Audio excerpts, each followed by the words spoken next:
Hello friends, இன்றைக்கி நம்ம பிரியாணி ஸ்டைலில் ஒரு சிம்பிளான தக்காளி சாப்பாடு எப்படி செய்யலான்னு பார்க்கலாமா? கடாய் வச்சுக்கலாம். 2 ஸ்பூன் நெய் போட்டுக்கலாம்.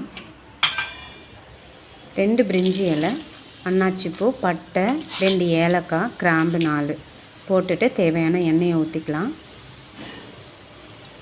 இது ஏன் நான் முன்னாடியே இந்த மசாலா நான் போட்டேன்னா, ரொம்ப பேன் வந்துட்டு ரொம்ப ஹீட் ஆகிடுச்சுன்னா அப்படி கருகிற மாதிரி இருக்கும். அதனால தான் நான் சிம்மில் வச்சுட்டு அந்த எண்ணெய் ஊற்றுறதுக்கு முன்னாடி அதை நான் போட்டேன்.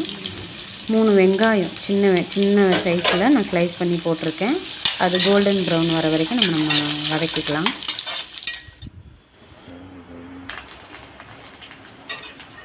இது வதங்கிருச்சு. இப்போ நான் கொஞ்சம் கொத்தமல்லி, கொஞ்சம் புதினா, பச்சை மிளகாய் ஒரு 4 அதை எல்லாத்தையும் மொத்தமாக சேர்த்து நான் போடுறேன். போட்டுட்டு அதையும் நம்ம நல்லா வதக்கிக்கலாம்.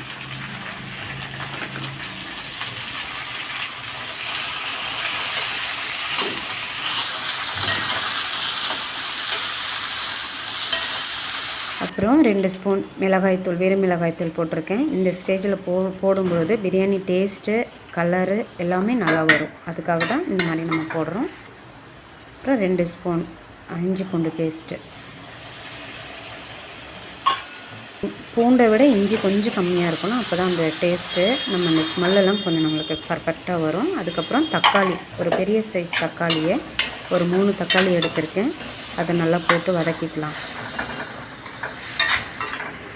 வதக்கிட்டு ஒரு 3 ஸ்பூன் தயிர், கெட்டியான தயிர், அதையும் போட்டு நம்ம வதக்கிக்கலாம்.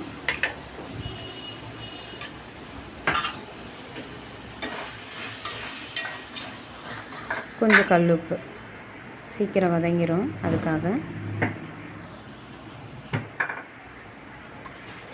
கொஞ்சம் எண்ணெய் மேலே வர மாதிரி இருக்கும். அந்த டைமில் நம்ம எடுத்துட்டு 1 ஸ்பூன், சின்ன ஸ்பூனில் கரம் மசாலா நம்ம போட்டுக்கலாம். இப்போ மீன் மேக்கர் அதை நம்ம போட்டுக்கலாம். அது எப்படின்னா, நல்லா சுடுதண்ணி கொதிக்கிற அளவுக்கு இருக்கும் பொழுது ஸ்டவ் ஆஃப் பண்ணிவிட்டு மீன் மேக்கர் அதில் போட்டுட்டு கொஞ்சம் நேரம் விட்டுட்டு நம்ம அதை புழிஞ்சிட்டு அதை நம்ம போடணும். அப்போ தான் ரொம்ப மீன் மேக்கரோட ஸ்மெல்லு இருக்காது. இந்த மாதிரி நம்ம செய்யும்பொழுது மீன் மேக்கர் சாப்பிட்றதுக்கு நல்லாயிருக்கும், ரொம்ப சாஃப்டாகவும் இருக்கும். இப்போது நம்ம தண்ணி ஊற்றிக்கலாம். 1 டம்ளர் அரிசிக்கு நம்ம 2 டம்ளர் தண்ணி ஊற்றுறோம்.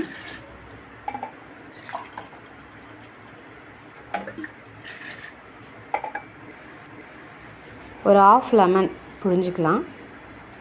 இது சாப்பாடு வீட்டில் செய்கிறோம் இல்லையா சாப்பாடு, அது அந்த அரிசி, இது பாசுமதி அரிசியோ இல்லை சீரக சம்பா அரிசி இல்லை, நார்மலான அரிசி. நம்ம அரிசியை போட்டுட்டு அதை அப்படியே கலரி விட்டுட்டு கரெக்டான உப்பு இருக்கான்னு டேஸ்ட் பண்ணிவிட்டு, உப்பு கொஞ்சம் கம்மியாக இருந்தது, அதனால் மறுபடியும் நான் போடுறேன். உப்பு இருக்கான்னு கரெக்டாக செக் பண்ணிவிட்டு இப்போ நம்ம மறுபடியும் அதை கலரி விட்டுட்டு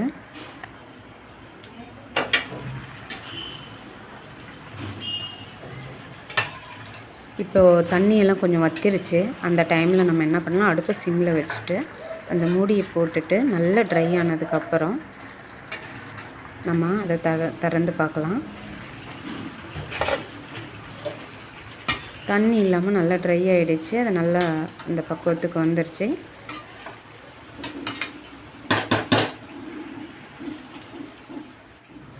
கலரிட்டு கொஞ்சம் நம்ம நெய் விட்டுக்கலாம். அவ்வளோதான் ஃப்ரெண்ட்ஸ், சிம்பிளான நம்ம பிரியாணி டேஸ்ட்டில் நம்மளுக்கு தக்காளி சாதம் ரெடி ஆகிடுச்சு. இந்த மாதிரி நீங்களும் செஞ்சு பார்த்துட்டு எப்படி இருக்குன்னு சொல்லுங்கள். மறுபடியும் நம்ம வேறு ஒரு ரெசிப்பியில் நம்ம மீட் பண்ணலாம். தேங்க்யூ.